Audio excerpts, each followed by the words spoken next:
about startups and small business with ideas, tools, and advice to operate your business more effectively. On today's show, we have an entrepreneur who started Coastal Cool, a line of beach and swimwear made with recycled plastic bottles, working to improve our environment. And he's only 17 years old. We'll talk with Holden Bierman, the founder of Coastal Cool, and see if he's doing this just to save the environment or to meet girls. Also on today's show, the always exciting lightning round, and we'll share some interesting small businesses that you should be checking out. Hello, my name is Jeff Newville. I'm your co-host and director of the Manufacturing Solutions Center in Conover, North Carolina. I'm joined by my co-host, Gary Muller, who is Executive Dean of Economic Development and Corporate Education at Catawba Valley Community College in Hickory, North Carolina. Gary, how you doing today? I'm doing great. It's a beautiful day out here in mid-November. Football season's winding down. It's a little bit balmy for mid-November. Well, that's true. But, I like it in the 70s or low 80s. Okay. I'm not a winter person. Okay. Well, we might not have winter ananymore. Well, that's true. We haven't had much lately. So good for you. Yeah. You might be going well. Exactly. So how are you doing? You always ask me, how are you doing? Family good? We're all grand. It's been a very dull week here in the United States. Nothing going on. Nothing happened. No elections or anything. That's right. And regardless of who's in charge, we are still going to have entrepreneurs and entrepreneurship opportunities. So we are very glad that today we've got a young person joining us, Holden Bierman. Holden, how are you doing? I'm great. Thank you. Yes. Thank you for having me. It's much older than 17. I think about 18. Well, it's hard to tell. That's true. Holden is in Fuquay Varina, which is near Raleigh, North Carolina, and Holden, you're a junior in high school at this point in time? Yes, sir. Junior at Fuquay Varina High School. And you started Coastal Cool when you were 12 years old. Yes, sir. That was my 6th grade year of middle school. That's amazing. And tell us, why don't you tell us a little bit about what Coastal Cool is and how you got going with it? Yeah, so it was, like I said, I was 12 years old. It was my 6th grade year of middle school. It was basically right when COVID happened. It was that March, April-ish, right when the shutdown happened. I had literally just gotten into middle school. I was just getting kind of set and comfortable. And next thing you see on the news is everybody's out of school in Wake County for the next 5 weeks, right? And I got to think some people in middle school might have just said, hey, let's play video games. Obviously, you went a different road.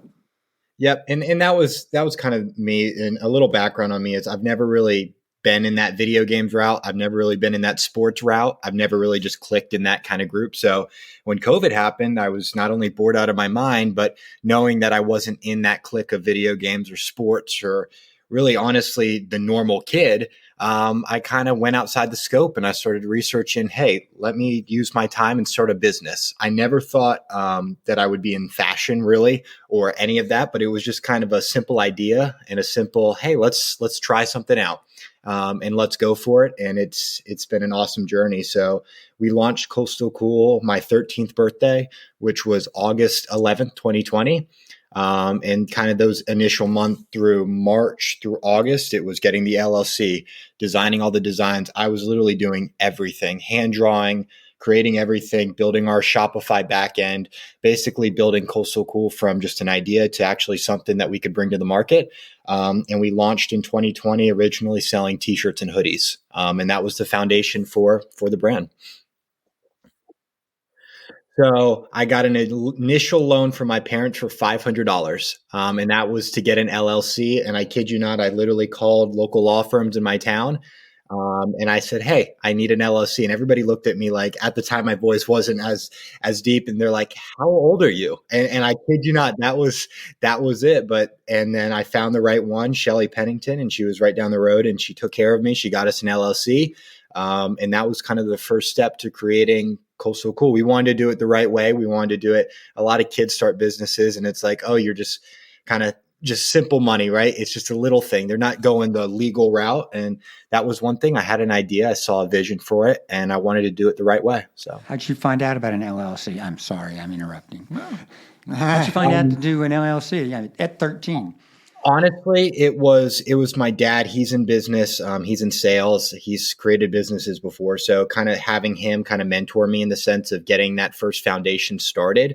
Obviously, my dad is not in the fashion industry or really anything that I've done in the sense of building a swimwear company. But he had the key basics to creating a business, how to do this, how to market your product, right? So I had him for a lot of the support, and he and both of my parents were like, hey, let's do this the legal route and let's get the LLC. That's the foundation for starting a business. And honestly, I had no knowledge of what an LLC was at the time. I just kind of went with the flow, and I said, hey, I've got to learn stuff. I've got to be open to new ideas and new opportunities. So, and you said you wanted to start a business. Why Coastal Cool? Do you have some attraction to the coast? Are you like a beach guy? What was your thought process? Yeah, so we've got a second place in Carolina Beach, North Carolina. I've been going there for probably 8 to 10 years now. It's a part of me. I've always kind of attracted to the beach. My mom absolutely loves the beach, and I think I get that from her. I'm just a beach person. Before I used to have blonde hair like literally 3 weeks ago, so I looked more beachy. It's the fall winter look, Yeah. Yeah. So, and I'm constantly going back and forth, Florida here, there. And I love that open air palm trees. And I wanted to create a product and a brand really that could bring that with you wherever you are. And that was kind of the vision for Coastal Cool. And when we first started, it was the t-shirts and hoodies. So we had these cool designs with the Coastal Cool name on it. And it was a little startup idea. So you're a high school student. You're a junior in high school. How do you go about balancing being a high school student with being a business owner? Yeah, so it's definitely it's hard because every day I want to get out of school and I just want to do like where my passion is and where constantly I'm always texting, I'm always on the phone, I'm always on emails. And I'm very grateful to have teachers that are supportive of that and allow me to do that during the school day. They understand. It's definitely a hard balance, not really the academic wise on the struggles of academics. I have great grades. I do well in school. I always have. But just, it's hard when I've got like my head in a different space. And I just feel like I'm not feeling like I'm weighing down, but I feel like I'm being weighed down by kind of the social norms and, hey, you got to do this, you got to do this, when my head's in a whole different place. And it's like, I want to do this. And it's like, it's a struggle that I'm learning to get through. And I've got a year and a half left in high school, but it's just like, it's hard because, I want to do these big things. And it just feels like I constantly have something just over me that's not allowing me to do those things. And I've come so far and I know that, and I'm thankful for that, but I just know there's so much more and I just need to kind of break past this year and a half and just get on it. So Gary and I are both involved in education through the community college system, but we're also old people. So, is your reputation one of there's the cool guy that started his business, or is it like, look at that nerd over there who started a business? Where do you fall out? And honestly, I'd say it's an equal mix. It's weird because it's not judging, man. We're just trying to understand what's going on with you younger people these days. I'll tell you, it's like everybody's like, oh, he must get all the girls, he must get all the attraction. But I'll tell you, it's a different time, and everybody's so invested in the social norms. What is so normal between the age, and that's playing sports. That's being on the football team, being on this. And I've tried it all. I tried baseball. I used to play it. I tried football. I never clicked. I never clicked with the team thing. I never clicked with the people. I never clicked with the idea of doing it. And that's what everybody is so interested in nowadays. And I wanted to do something different. And it was definitely different. And it separates me from the group. So I'm kind of I've never really fit into a specific group. I've just always kind of been around everybody and I have no issue with it because I know I've got a purpose and I love what I do and I've got a passion and I'm just going to roll with it. And once again, it's just high school. I've just got to get through the years and finish out strong and then go on to what's in the future for my next steps and whatever I do. So. Well, I sort of feel bad. I don't mean to perpetuate stereotypes. So I apologize if I'm trying to pigeonhole you into something. When I was in high school, I was the nerdy photographer. Gary's the athlete. He was. He was a golfer. That's sort of like athletic. I played basketball too. Okay, I stand corrected. All right. No, yeah, you guys are good, and I want to speak more on that because I think it's such a different time. I speak about it with my parents all the time. It was everybody's so used to going the sports route or going the this route, and obviously I'm doing something that's not traditional, not really normal for most kids, especially most 12-year-olds, and it was even harder dealing with it when I started in middle school. But the high school, I've gotten a lot of support, but I've also gotten a lot of kind of negative outreach from it because a lot of people don't really understand the hard work that I had to put into for creating a name for myself. Everybody just thought my parents handed it to me when really, and they speak about it. They spoke about it in the Forbes article that went out about me. All the articles in the press, they've spoken to the editors about it. It's me. Obviously, yes, they gave me that initial $500 funding, but the rest has been me working, connecting, building myself and building this brand from scratch. I never had anything handed to me or connections given to me. I made a simple connection with you, Jeff, through the innovation conference that I spoke at UNCW. That was me going out there and speaking and sharing to these college students and adults in the Wilmington area. And that connection led me to you and being here today. So it's been a lot of networking, and that's been on my own. So. Well, and people that know about starting a business know that $500 does not take you very far. So you must have done a lot of work to get there. Yeah, right. Yeah. So that's for sure. So now I need to travel to Hickory, North Carolina. What's that? Talk to our students. Yeah. Why don't you invite them? I just did. I'd love to. I just did. I'd love to. Okay. I'd love to. Fantastic. I think what a great story for our students. We actually, at our community college, we have a pretty strong entrepreneurship program and mentality. So we'll probably have some follow-up calls with you at a later point. Yeah, I'd absolutely love to. So one of the things that I find intriguing about your business is that you really seem to have a commitment to the environment, and you talk about your 1 pound promise of removing a pound of ocean waste every time you're selling a garment. Tell us a little bit about that and sort of where that came from and what that means to you. Yeah. So when we started the business, it was no kind of vision on being environmentally supportive or anything really. It was just simple t-shirts and hoodies, like I've said. But kind of as I developed as an entrepreneur and the brand grew overall, I really like the idea of growing and making an impact also while making a profit. And that's kind of my saying. I speak around at the schools and I tell them that the fact that I've been able to make an impact, really a global impact, and then make a profit at the same time, I think that should be the goal for any entrepreneur in today's world. But as I launched the swimwear line, which was 2022, and basically rebranded Coastal Cool, we went down that sustainable route. And then this year, actually, we signed a contract with Tidy, and Tidy removes all of our ocean plastic, and that allows us the 1 pound promise. So basically, with every purchase with Coastal Cool and every product sold, we remove a pound of ocean plastic. So we donate a percentage of sales to Tidy, and they do that work. But we removed 500 pounds in the summer alone, which was super cool to see, and that was in Guatemala. So it's really cool to see the impact of the brand. And not only are our fabrics made from recycled plastic bottles and sustainable garments that are recovered from ocean environments, wildlife environments, but that 1 pound promise to also go along with that. It's really cool to see the impact that Coastal Cool is making and that our fabrics are doing. I think that's the way that brands are leading in today's world. And I think brands are going to get even more and more innovative with how they do eco-friendliness and sustainable missions and everything. So.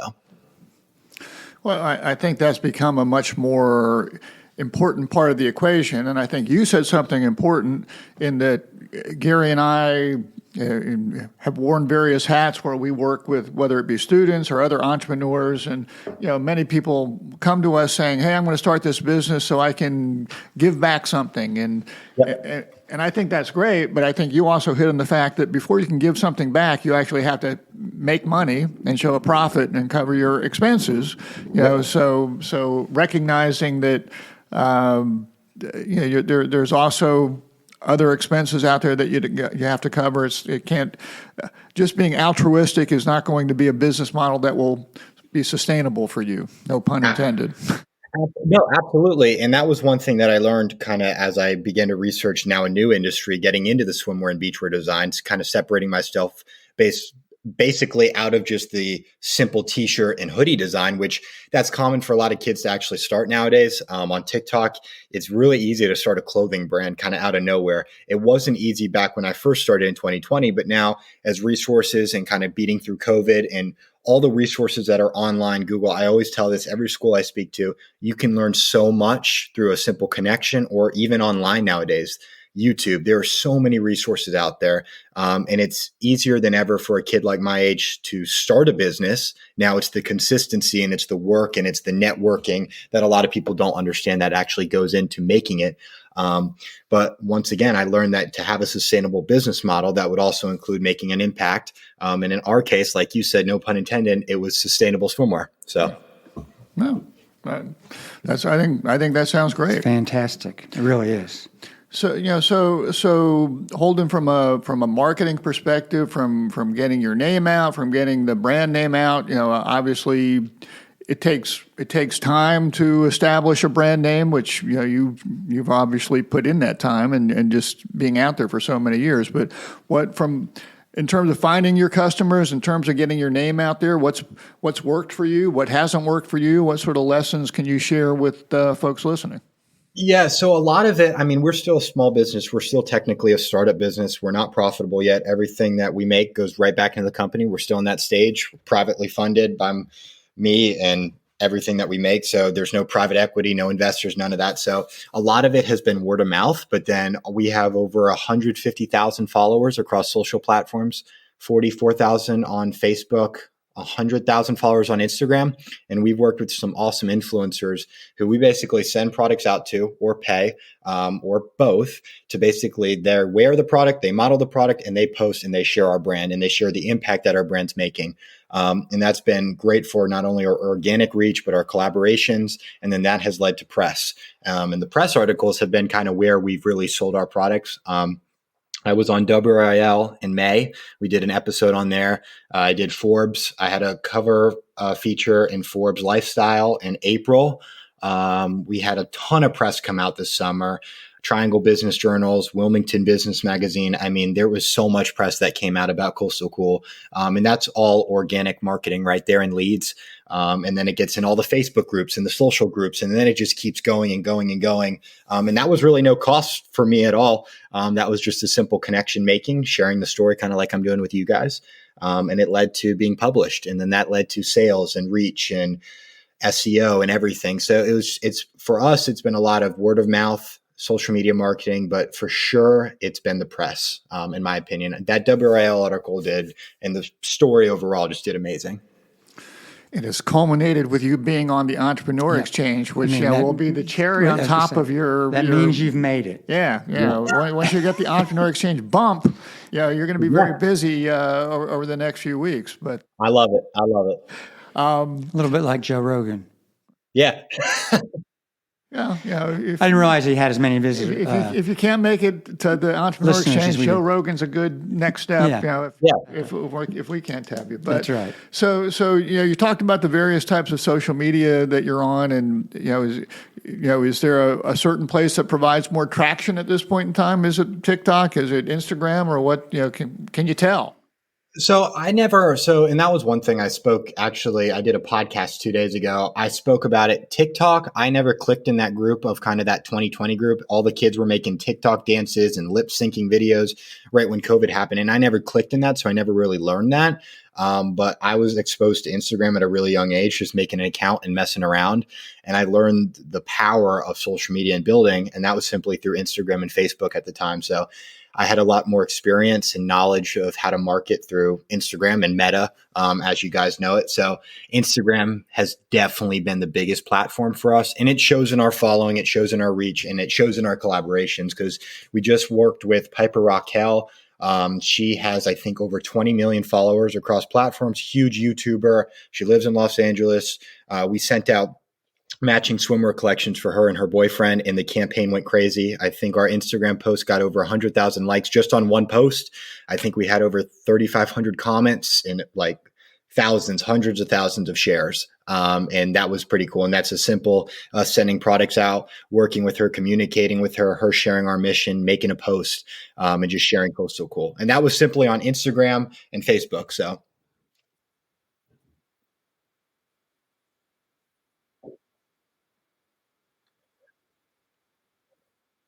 Yeah, I mean, it's so for us, we're in the print on demand industry, so we don't have any inventory. We've got a warehouse in Los Angeles, one in Charlotte through our suppliers, and we pay when an order comes in. Maze, I'm sorry. Yeah. Fantastic. So basically, we don't have any upfront costs of the inventory, any of the management. They just take a cut when an order comes in. And we're thankful for that because I wouldn't have had to take out a massive loan beyond the $500. That was so big at the time when I first started. I wouldn't have had to assume that risk when we first started because no inventory, right? No, actually manufacturing. Wouldn't have to buy the stock, all the prints, and we have a ton of designs, which we're starting to limit down on. But I wouldn't have been able to do it. So the print on demand has really helped us. But also when it comes into wholesale and retail accounts, it's a little more difficult to do that based on our margins rather than us buying at a really low cost, which we would do if we bought inventory and actually held it in house. So we have a wholesale account set up on our Shopify website where if you're a retailer or a boutique, you can get our wholesale price and you can log into the network. It's called Fair. I don't know if you guys are familiar with it. It's absolutely great. It's a wholesale shopping platform. If you want to buy our products, you can buy it through there and you can wholesale it at your cost. There's really you could go on there right now and do it. But that's we sold in a few stores, mainly kind of in the Florida area. But other than that, it's mainly been online, and I've really enjoyed it being online because I can have more control over what's going on. So, So you said that when you were getting started, you had to wear so many different hats, and I suspect that you're still wearing many different hats at this point in time, from sales to accounting to whatever. I mean, have you? Sounds to me like you're not doing your own manufacturing; you're outsourcing that and distribution and whatnot. I mean, what elements have you found that it's appropriate to outsource, and any tools that you're using to help you manage the business and improve productivity? Yeah. So when I first started, I thought I could do it all. Obviously, I have never really touched the legal or financial stuff because I can't because I'm still 17. And my dad handles all that stuff, and we work together on it. And I'm very thankful to have him to do that. But when I first started, I thought I could do it all. I thought I could do the designing. I thought I could do the posting. I thought I could model the product at all. And I enjoyed it. It's kind of like, it's my baby. It's my little business that I started so young, and it has a big piece of me, and it really just defines me overall. So I had a really large involvement when I first started, and I still do, but as I've kind of grown as an entrepreneur and stuff, I realized that you can't do it all. And there's nothing wrong with that. I realized that sometimes the best products are made with the collaboration of people. And I've had a lot of insights on people reviewing the product, seeing the product, how they feel with the product, the mission that we're making with the product, right? I couldn't do plastic removal, right? So we had to outsource to charity to do that. I handle all of our marketing from either our email, SMS marketing, influencer relations, all of that. I built our entire Shopify website, our entire Shopify ecosystem. That's kind of where my mind is turning. Our design team, I had to outsource, and that makes all of our prints and patterns and all the fabrics. They bring that to life. But other than that, the marketing and getting the product to you guys and the people, handling with our press relations, our collaborations through influencers, that's all me, basically, and making sure the manufacturing process, the inventory, making sure everything works right in that ecosystem that we've built at Coastal Cool. That's all me. So Still sounds like a lot of hats. it is. It is. And I love it though, because this is still my baby, like I said, and I want as much kind of hands-on experience with growing it and seeing how much I've put into it and seeing it grow from our original first logo to where we're at today, to seeing our first Instagram follower to now having 100,000, right? Seeing that and knowing that I've been just the one to do that, right? And to build that just shows that there's so much more for the future, and just shows that I really want to have a hands-on connection to it. And that's kind of why I've never really looked into the investments or outside funding yet, because I don't want to sell myself out of something that I worked so hard to build at this certain stage in my life. And it's also, we're still a small business, and I understand that, but I don't know. It's a part of me. So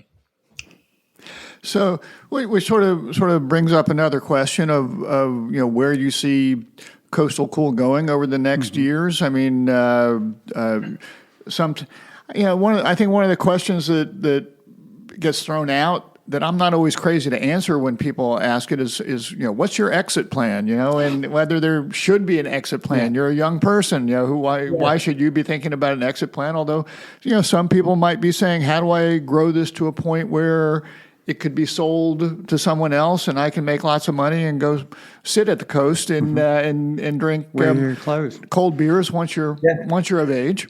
But there are other people like as you said, this is sort of part of you, and you might not be inclined to want to do that. Who knows? And life changes. But have you thought about what plans you have over the next 3 to 5 years and what you want to do with it? Trust me, I would love to move to Florida, move to that area, and have a cigar on the beach. That's my dream. So, but it's going to be continuing to grow this brand, grow this product, grow the mission. But I definitely think that this is just a stepping stone to what I'll do in the future. I've really fallen in love with business overall, but specifically marketing and how I get my product, how I get my brand to people. I've done a lot of freelance marketing now. I work locally in my town. I'm basically kind of my side hustle, I'd say, is businesses, entrepreneurs, realtors, they can come to me and I'll assist them with their marketing needs. Basically the same tactics that I use to grow our following at Coastal Cool, I do independently on the side for people. So, and I've fallen in love with that. I love the marketing. I love doing that. So whether it's keeping Coastal Cool in my future, growing it to its biggest step, or kind of maybe stepping aside and having somebody buy me out or buy the brand and take their ideas in it. And then that allows me to do something in the future. Whatever it is, I just know this is a stepping stone for me. But what I've learned from it and what I will learn in the next few years from growing this brand and the future for it has been tremendous. So I'm forever thankful for the opportunity that I could even have to build a business so young. I really am. So will we see you on Shark Tank at some point in time?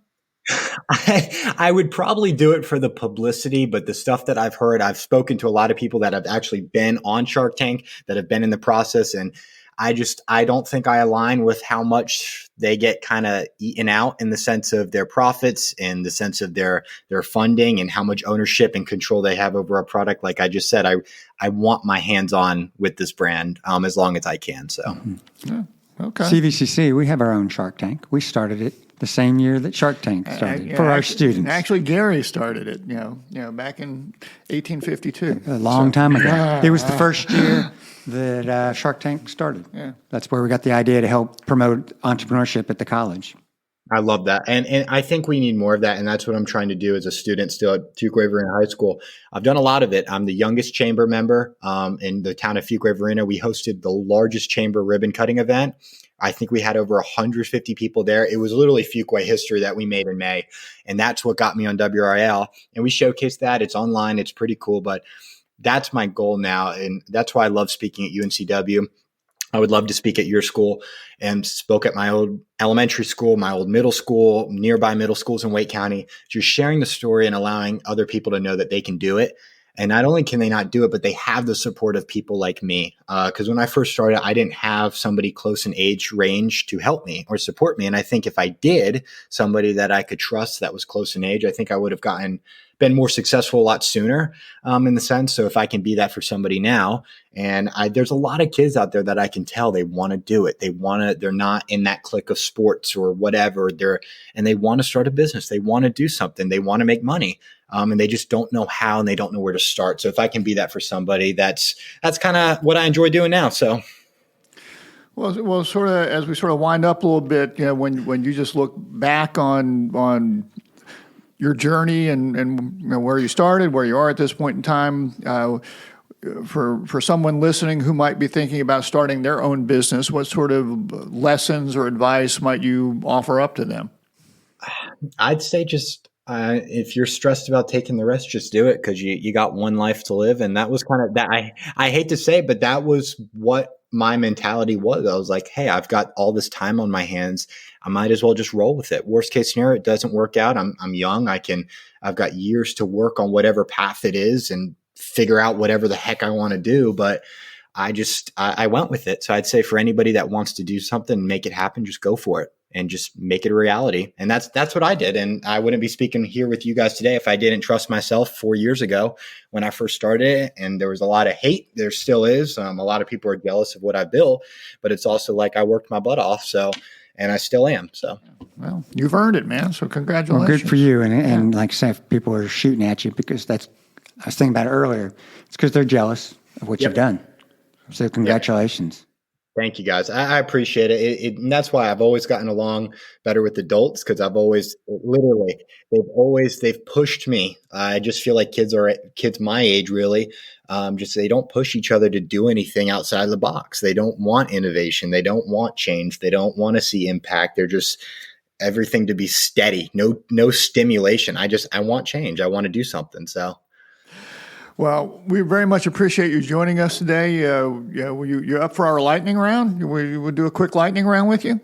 Yeah. All right. Well, this month's lightning round is sponsored by Globo Gym. Do you need to lose some weight and get in shape? Go to someone else's gym. If you already look good, go to Globo Gym. Check it out on the internet.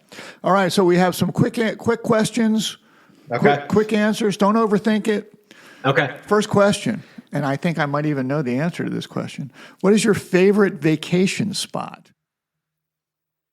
Florida, anywhere. Yeah. All right, you're gonna have to be more specific. Where in Florida would you like to go? You South Beach guy? You like a Lauderdale guy? You like a West Coast guy? What's your preference? So I just got back from Fort Myers, Cape Coral. I love that area, but I also love Fort Lauderdale. I love the city, so I'd say Fort Lauderdale. We just got past Halloween. Do you have a favorite Halloween candy? I don't eat candy, but if I did, I'd say Twizzlers. Okay. Good one. My wife would approve. Yeah, my wife too. Billie Eilish, Taylor Swift, or Tyler the Creator? I really don't like any of them. I won't go more in depth on that, but I'd say Tyler the Creator. All right. Do you have an entrepreneurial role model? I don't know. I feel like, and this might be controversial right now, but I'd say honestly, Donald Trump. I think he's built a great brand for himself. He's worked his butt off. He's overcome a lot of things. And I think seeing what he's been able to create while be president, do all this, I think he's truly an inspiration. Besides the political stuff, I've always been inspired by him. So. Okay. Last question. If you had one superpower, what would it be? Honestly, I'd say unlimited funding. If I could get unlimited funding, I think I could. Yeah, well, let's be nice to Holden. If he gets that, we want to be his buddies. If he has unlimited funding, Yeah, I think. The wrong way, but I think I could build the next Amazon if I had unlimited funding. Well, that's great. Well, we appreciate you playing our lightning round, and we appreciate you sharing the Coastal Cool story with us today. And congratulations to what you've done. We look forward to seeing what you will do and trying to find a way to get you to visit us in the western part of the state. Yeah. We always like to wind up our podcast with doing a shout out to small businesses that we've come across. Holden, I don't know if you have anyone you want to give a shout out to. I would say so. Locally in our town, we've got a great business. He was actually my former teacher. I never had him, but he was in our school. He owns Teacher Under Pressure. It's a power washing company. He's no longer works for Wake County, but he went off on his own. He started it during COVID. He's a great father, great person, hardworking entrepreneur, and he's built a great brand in my town. So I'd say Teacher Under Pressure for sure. Teacher Under Pressure. I like that. Yep. Yeah. Good name. Yep. Yeah, I love it. Gary, who you want to give a shout out to? Well, I know I usually pick a food or something with animals, but we've actually had a couple things at our college come up across my desk, and I've been fortunate enough to be working with them. And their businesses are potential new majors for us that are really focused on folks going out on their own, being their own owner or own business. So even though it's not maybe new ideas, there are two new ideas that are going to be opportunities for people coming to our college. First is floor covering. You sit there and all the guys, and we're going to have hopefully a training program. In fact, I'll be talking to you about space. But we talked to them, and of course, it fits with our construction programming and our HVAC and all those things. And I said, why don't we have this kind of training? Because those folks, they can go and work for somebody, but they can also make a really good living for themselves. The second one is, you've heard, because we had a grand opening kickoff of our new fiber optics program through Corning, and bringing that training to CVCC and our community. We're really proud of that partnership. And again, that folks that'll be doing it be the ones that are working for Charter, Spectrum, AT&T. They're going to be their own business owner, as well as potentially working for another business. So I just mentioned those because those are two things that have come to us in the last few months, or several months, that are developing into good opportunities for people if they want to go out on their own or work with a business. Okay. Well, I want to give a shout out to a company, not that new, but a local company called the Atriax Group, which had an opportunity to visit. They're here in Hickory, North Carolina. They provide architectural, interior design, engineering, project management work on government and commercial projects. But the reason I'm giving them a shout out is that November 11th is Veterans Day. And this company was started in 2001 by two retired U.S. Air Force engineers, George Oughton and Ed Henson. And they've got a combined 60 years of military service and experience. And they do a lot of government projects. They do a lot to support veterans and veterans issues. They're headquartered here in Hickory, North Carolina. And they've grown to a point where they now have over 30 employees. And they take on all sorts of projects, as I mentioned, from architecture, engineering, construction. They work on projects throughout the country, throughout the world. So I wanted to give a shout out and thanks to the Atriax Group, which you can check out at www.atriaxgroup.com. And, good job by them. Very cool. If you've got a suggestion for the Entrepreneur Exchange Small Business of the Month, you can email them to us at the eexchange@themesh.tv. And if we use yours, we'll always give you a thanks and also a prize pack. So send them to us. Holden, we want to thank you for joining us today and sharing your story. It was really enjoyable to have you here. It's fantastic. Thank you. Thank you guys for having me. I want to give a big thanks to the Mesh Podcast Network. You can check out the stable of podcasts on the Mesh Network at themesh.tv. It's got a lot of cool things going on. And we will look forward to talking with you again next month. Sounds great. Take care. Thank you, guys.